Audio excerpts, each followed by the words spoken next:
Nous sommes historiquement parlant implantés à Tours et nous avons développé en 35 ans une filière de formation qui va du niveau pré-bac au niveau bac+3.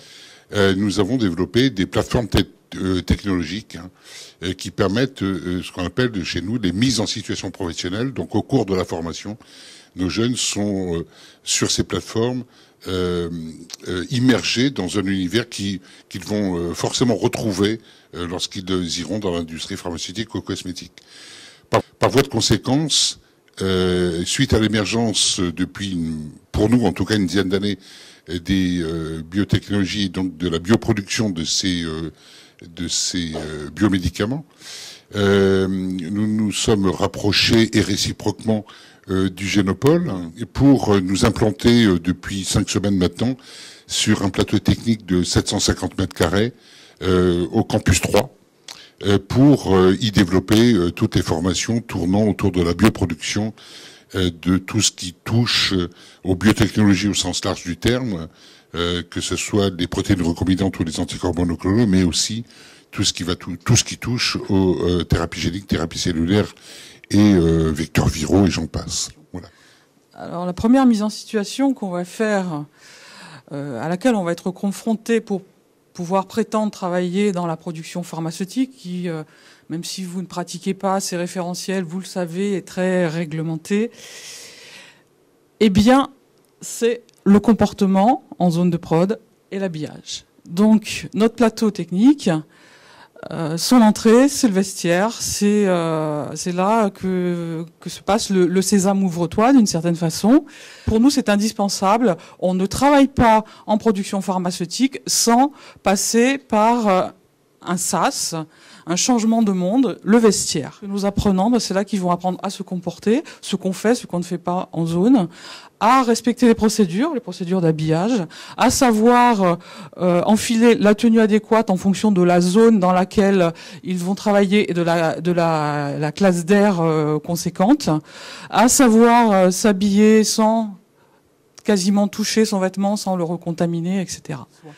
Et il y a beaucoup de choses qui se passent en laverie. En laverie, qu'est-ce qui se passe ? Il se passe toutes les étapes de nettoyage, de décontamination, de stérilisation. Donc dans cette laverie, on va accueillir 2 autoclaves, notamment, et on va réaliser tous les travaux. Vous avez une illustration sur la photo, tous les travaux de montage des équipements, y compris les montages de lignes à usage unique. 2 ateliers pour accueillir la mise sous forme pharmaceutique liquide et la mise sous forme pharmaceutique des produits pâteux. On a choisi d'implanter 2 formes galéniques, le liquide et les pâteux, parce que ce sont les formes galéniques qui vont concerner les produits issus des biotechnologies. Le pâteux plutôt pour la filière cosmétique, il est vrai. Nous avons choisi d'implanter dans un atelier assez grand le plus de technologie de culture cellulaire possible. On va retrouver dans cet atelier un bioréacteur d'une capacité de 30 litres en inox, vous voyez. On aura également, on la voit un petit peu ici, une chaîne complète USB-DSP à usage unique avec un petit bioréacteur à usage unique de 3 litres. Donc, ça nous permet de proposer et de faire connaître à nos apprenants l'utilisation de plus en plus développée, on le sait, de l'usage unique sur l'ensemble des technologies de culture cellulaire, de clarification, de filtration, de purification.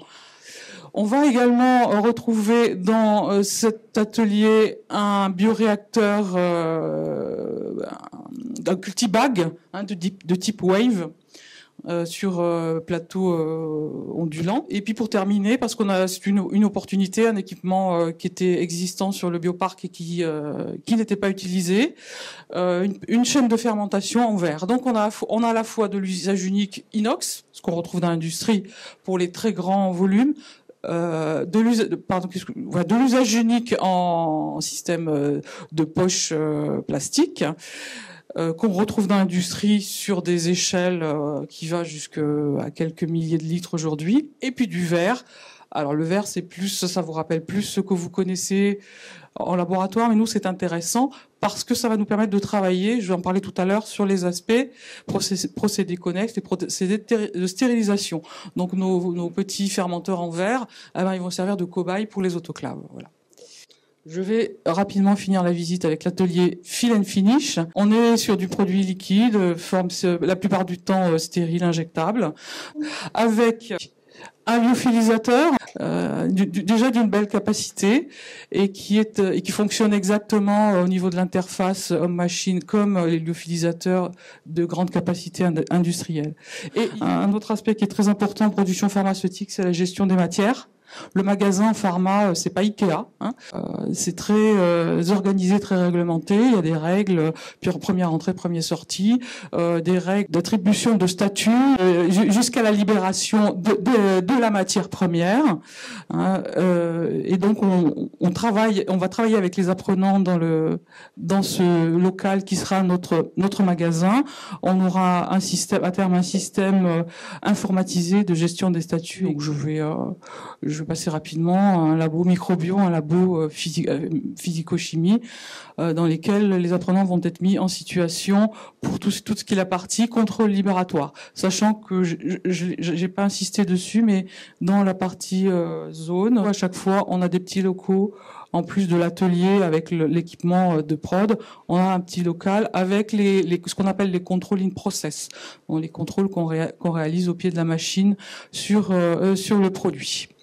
Et puis bien évidemment, on est à votre écoute pour, à la demande, de vous soutenir en termes de gestion prévisionnelle de vos emplois et compétences et mettre en place des parcours sur mesure de validation des acquis de l'expérience de vos collaborateurs et de professionnalisation sur certaines technologies de vos salariés.